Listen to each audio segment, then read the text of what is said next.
I can't even believe I'm sharing this with you because for years I felt very close off to growing our family and having more kids, but God changed Luke's heart first and then my heart to really desire another child. And we just welcomed our fifth baby. Her name is Ember Spring.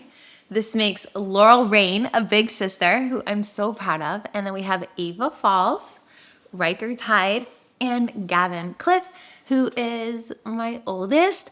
All my babies have come late. So 11 days late, 10 days late, 3 days late, 3 days late, 5 days late. So I'm really grateful that with each of these children, I went into spontaneous labor on my own when God decided that that was going to be the birth date of each of my children. I went into labor at a favorite Mexican restaurant in the evening, and then labor got progressively worse at about 10:30 at night. I thought, this baby is coming tonight for sure. I was doing everything I could to distract myself. So I was watching Alone, which is a survival TV show that I kind of like. It's clean, it's entertaining, nothing vulgar on it.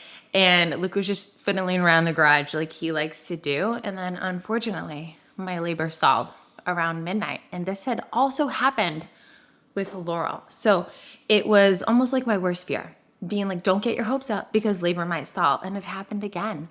Labor stalled. And I said, hey, babe, let's just try to go to sleep. And we went to sleep. And I am so grateful that God blessed me with that rest. I woke up around 7 a.m. Luke prepared blueberry protein pancakes for me, which is one of my favorite. And he had a feeling that this would be my last meal before Ember came. And he was certainly right. Labor picked up around 7:30 a.m. and got quite intense.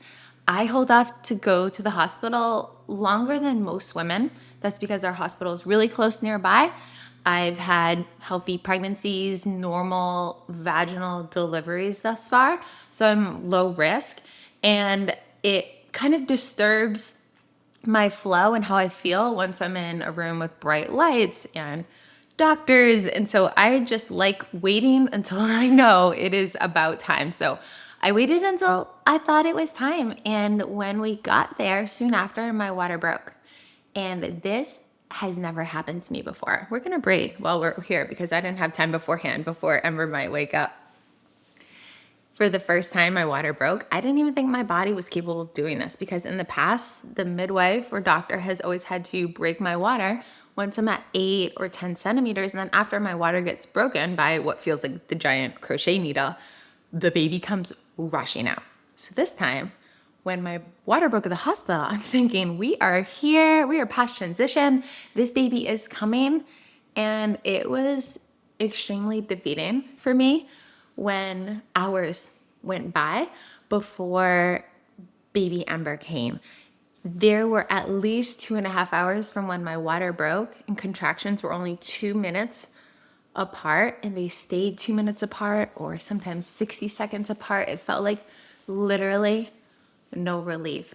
I got to a point where I was like thinking in my head, I am ready to do anything to get this baby out of me. I told Luke, babe, I don't think that I can do this for another hour. And his response, I don't know if he just said this because he really meant it or because he knew what his wife needed to hear as far as like words of affirmation, is that you won't have to wait that long, Ash. He knew that I was closer to delivery than I thought I was. I just didn't want to get my hopes up. Within a few minutes, I decided to push. And moms who've had at least one child know that your body gives a signal that it's time to push. And before that, you don't really feel it. I didn't have that signal yet. And my body wasn't telling me it's time to push. I just felt so desperate and excruciating pain that I decided I'm going to try to push no matter what. I got into my favorite pushing position, which I have found to facilitate vaginal delivery the easiest. I think it's much better than lying down flat on your back on a hospital bed. That's the worst position you can possibly deliver a baby in, which a lot of doctors force women to deliver in, unfortunately. But what I do is I get on my knees and then I lean my arms against an inclined backboard of the bed. And that's the position in which I push. So I had Luke press the button and I said, tell them I'm ready. And so he pressed the button, and the team of 2 nurses and a doctor came in, and I pushed. And what was so helpful this time is the verbal feedback that they gave me that I hadn't experienced in the past. As soon as I pushed, they let me know, you're crowning. The head is out. I'm seeing a shoulder. You need to push again. We need a shoulder. So when you're ready, push again so the shoulder can come out. And within that single contraction was 4 pushes. And Ember Spring came into the world. She is a 9-pound, 4-ounce baby at birth. She was. Now she's already over 10 pounds.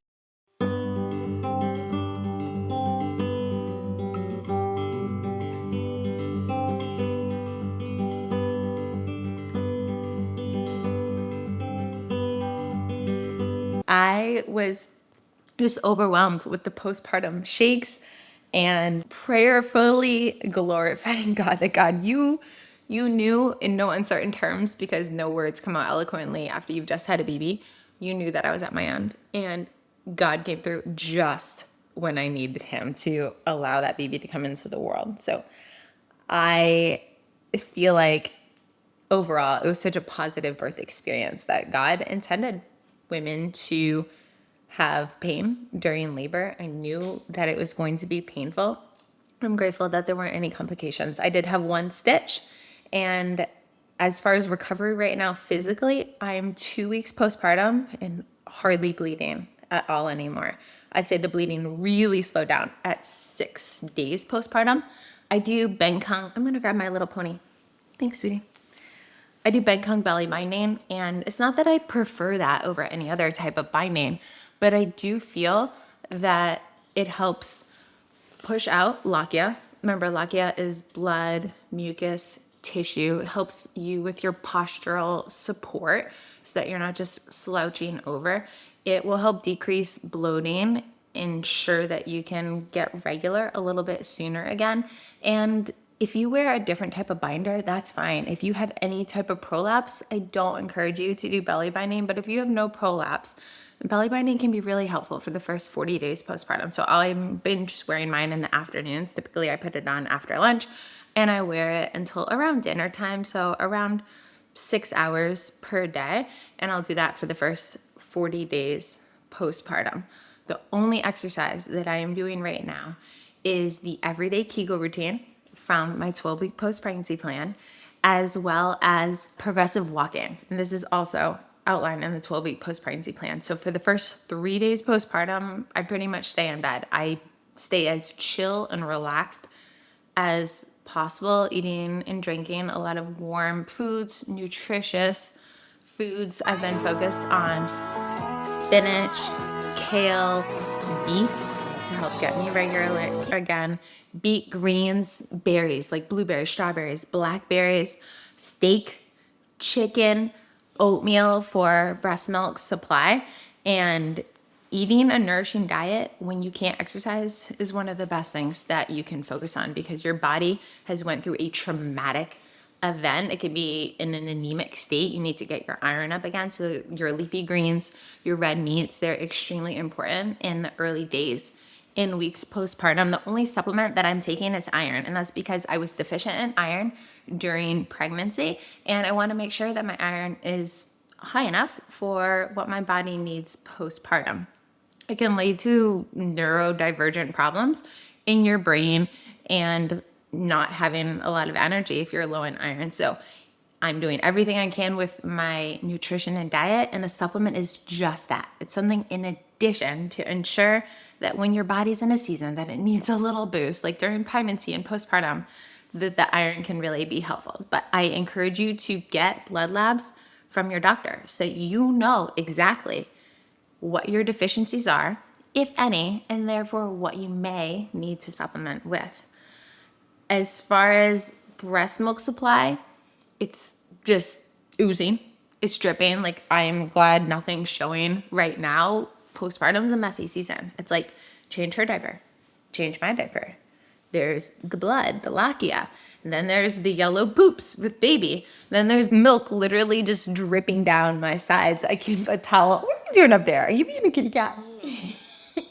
I keep a towel on my nursing recliner, which is in our room. I really recommend a recliner, by the way, instead of just a wooden glider. Overall, physically, I feel amazing this time postpartum. I feel like weight is dropping quickly. I feel energetic.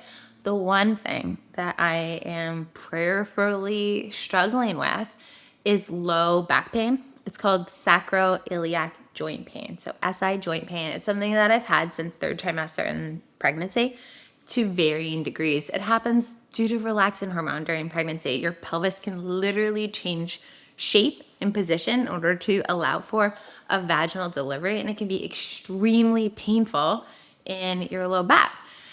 What I struggle with is storm forecasting in the future. I know that I have a tendency to think I'm never going to be a runner again.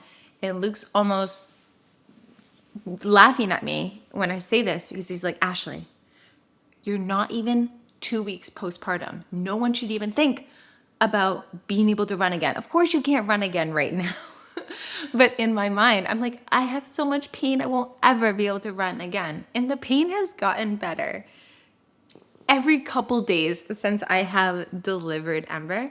At this point, this early postpartum, it's so dangerous to storm forecast your future. Anything you're feeling right now, as far as I never want to have any other kids again, or I'm always going to be 20 pounds overweight, or whatever it is that you're feeling, it is so temporary right now. And know that I need this reminder as much as anyone else. So I wanted to share that with you. As far as children adjusting, they have been so much smoother than I thought. I think the one adjustment that has been the biggest is having a magnet close to me, always wanting to see baby Ember, right? And take care of baby Ember. And it's important that I don't shoo my children away. I really desire that they have the desire to have children when they grow up, that they don't think of a big family as a nuisance, but they think of it as a blessing, that they know that they are valid helpers in this home and in this Keller family team. So it takes fruits of the Spirit from God as a mother to pour out into your children, into when you're breastfeeding, to not just be scrolling your phone, but to have a book that you're reading. I'm reading a nonfiction book right now, Melania. It's an autobiography of Trump's wife. I'm reading a fiction book by Colleen Cobble. She's a Christian mystery author that I've really gotten into, and that's not on my phone. That's a hard copy book from the library. And then when I'm not reading one of those two things, I will read my Bible. And even if it's just a chapter that I get in each day, God can use crumbs from his word and multiply them into the full meal that you really need. The Holy Spirit can bring to memory what you need out of the limited scripture that you have time to get in as a postpartum mom. And then me and Laurel will read early children's books, like Babar is her favorite. Or I have my budding reader, Ava, read to me or read to Laurel or read to herself right next to me, so that we have lots of readers involved in the family. And this way I can still, oh, make sure you don't kick that, please. That's okay. So as much as the children have adjusted and embraced Ember as part of our family pretty seamlessly, it has been another story for Cooper. And I almost forgot that he does this every time. He is the best dog that we've ever owned. I adore him. However, after we have a child, he tends to mark around the house or make messes. I had forgot a baby diaper out on the bedstand, and when I came back in, Cooper had chewed up the diaper. It was all over the floor. And then there was feces on it. He pooped on top of it. So he literally gets jealous. This is always short term, but every time it tests my patience as a mom, because you're doing everything you can to take care of your newborn baby and your family. And then when your dog acts up, you're like, come on now. Something that we do differently now that we have more kids than when we had just two is when Riker was a baby, he got very sick. He got 104-degree fever and almost went into septic shock. We had to take him in person in the hospital, and it was just an unknown virus that he needed treatment for, and it was terrifying. I thought my child was going to lose his life. So after that, we have been much more cautious about keeping our newborns very sheltered and home for the first 30 or 40 days postpartum. So Ember hasn't been anywhere to any stores. She's only been outside on walks. And the one place I have taken her is church. And this reminds me of Ann Wilson, who's one of my current favorite singers right now. She's a country music singer. And she sings this song that goes along the lines of, the devil's going to want to take you out of the church, but you can't take the church out of me. And I feel that it's not because I have to go to church. We have a small home church. We rotate who's home, who's to church. Sometimes we do it outside at a pavilion over by the lake. It's not because I feel like I have to. Everyone would totally understand if I just didn't come to church for a month because I have a newborn baby.